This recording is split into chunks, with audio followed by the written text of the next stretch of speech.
Salam uşaqlar, bu gün istəyirəm sizə ibtidai icma quruluşunun izahını verim. İbtidai icma quruluşundan bir sual mütləq şəkildə sizə qəbulda veriləcəkdir və ibtidai icma quruluşu zamanın ilkin mərhələsidir.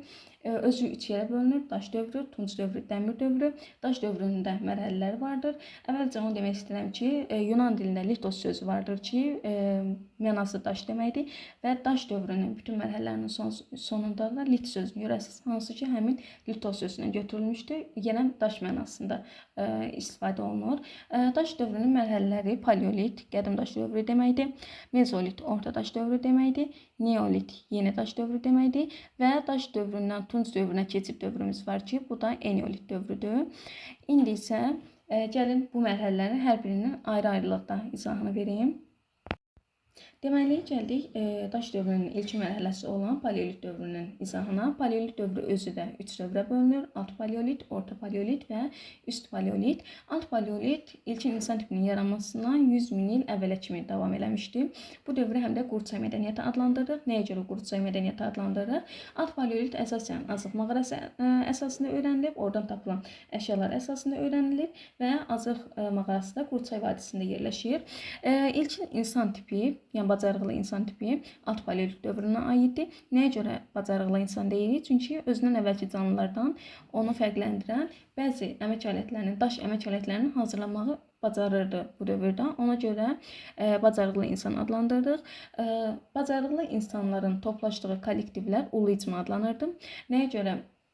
İndi qarşıdakı mərhələləri izah edəndə görəsiniz ulu icmanın digərlərindən fərqini. Ulu icma kör-təbii idi, daimi deyildi. Sadəcə insanlar qida əldə etmək və vəhşi heyvanlardan qorunmaq məqsədi ilə bir yerdə toplanırdılar. Tez-tez dağılırdı. Bu dövrdə insanlar mənəsəmə təsərrüfatı ilə məşğul olurdular. Mənəsəmə təsərrüfatı həm də istehlak təsərrüfatı adlanır. Yəni onlar özlərinə nəsə istehsal eləmirdilər. Sadəcə təbiətdə hazır olan məhsulları, istər heyvanlar olsun, istər bitkilər olsun, hazır şəkildə mövcud olan məhsulları əldə edirdilər. Buna görə də bu mənəsəmə təsərrüfatı, yəni istehlak təsərrüfatı adlanır. Alt paleolit dövründə insanlar artıq təbii od əldə etməyi bacarırdılar. Dediyimiz kimi alt paleolit Azıq mağarası əsasında öyrənilmişdi. Ona görə Azıq mağarasından tapılan əşyaları deyirəm. Deməli 350-400 min il əvvələ aid insan qalıqlarına rast gəlinib. Bu Azərbaycanda birinci tapıntıdır, dünyada isə 4-cü belə tapıntıdır. 700 min il əvvələ aid ocaq izləri, nəsil kəsilmiş heyvan qalıqlarına rast gəlinib, o cümlədən də ay kəlləsinə. Ay kəllələri üzərində cızıqlar olmuşdu və bu da həmin dövrdə insanların ilkin dini inanclar haqqında təsəvvürlərinin olduğunu sübut eləyir. Bundan başqa ibtidai incəsənətin mövcud olduğunu sübut eləyir. Belə, alt paleolit bu qədərdir. İndi keçək orta paleolitin izahına. Orta paleolit 100 min il əvvəldən 35 min il əvvələ qədər olan dövrə əhatə eləyir. Bu dövrü Mustiye mədəniyyəti adlandırırlar. Nəyə görə Mustiye mədəniyyəti? Çünki bu dövrə aid olan əmək alətləri Fransanın Mustiye mağarasından tapılmışdı. Yeni insan tipi meydana gəlir, Neandertal insan. Nəyə görə Neandertal insan adlandırırlar? Çünki bu insan tipinə aid ilkin qalıqlar Almaniyanın Neandertal mağarasından tapılmışdı. Neandertal insan tipini bacarıqlı insana fərqləndirən xüsusiyyətləri var idi. Süni yolla od əldə edə bilirdi. Təbiət qüvvələri ilə bağlı dini təsəvvürləri meydana gəlmişdi. Axirətə inam meydana gəlmişdi. Belə, orta paleolit ilə bağlı məsələlər, xüsusiyyətlər azdır, bu qədərdir. İndi isə keçək üst paleolit dövrünün izahına. Gəldik üst paleolit dövrünə. Üst paleolit dövrü eradan əvvəl 35 min il əvvəldən 12 min il əvvələ kimi olan dövrə əhatə eləyir. Burada yenə yeni insan tipi meydana gəlmişdi. Homo sapiens adlanır. Homo sapiens ağıllı insan tipi deməkdir. Burada artıq insanlarda şuur inkişaf eləyir, rabitəli nitq mövcuddur. İnsanlar bir-biri ilə jest və mimikalarla danışırlar. Üst paleolit dövründə qəbilə icması meydana gəlir. Qəbilə icmasını nəsli icma formasında da görə bilərsiniz. Qəbilə icmasını ulu icmadan fərqləndirən xüsusiyyətlər insanların burada qan bağı əsasında, qan qohumluğu əsasında birləşməsidir və insanlar bu qəbilə icması daha möhkəmdir, daha daimidir, tez-tez dağılmırlar. Amma ulu icmada isə bunların tam əksini demişdik. İnsanlar sadə incəsənətlə məşğul olurlar, mənəsəmə təsərrüfatı mövcuddur. Həm alt paleolitdə, həm orta, həm də üst paleolitdə eyniləşdirən xüsusiyyət mənəsəmə təsərrüfatının mövcud olmasıdır. Ümumiyyətlə, mezolit dövrünə qədər mövcud olan təsərrüfat forması mənəsəmə, yəni istehlak təsərrüfatıdır. Mezolit dövründən etibarən insanlar yavaş-yavaş artıq həm də istehsal təsərrüfatı ilə məşğul olurlar. Alt paleolit və orta paleolitə eyniləşən xüsusiyyətlərdən desək isə, məsəl üçün, hər ikisində mənimsəmə təsərrüfatının mövcud olması, hər ikisində insanların ulu icma kollektivində yaşamasını deyə bilərik, daş əmək alətlərinin istifadə edilməsini deyə bilərik və s. Bunlar testlərdə görəndə özünüz artıq eynilikləri, oxşarlıqları tapa bilərsiniz. Deməli, gəldik mezolit dövrünə. Mezolit dövrü eradan əvvəl 12-ci minillikdən 8-ci minilliyə qədər olan dövrə əhatə eləyir.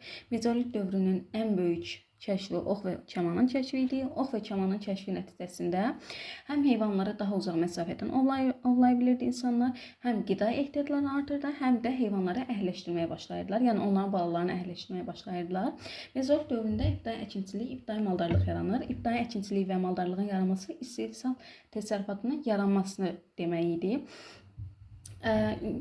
İbtidai maldarlığın necə yarandığını bayaq dediyim, insanlar heyvanları məsəl üçün ox və kaman vasitəsilə ovlayırdılar. Onların balalarını isə saxlayıb əhəlləşdirirdilər. Beləliklə ibtidai maldarlıq yaranırdı.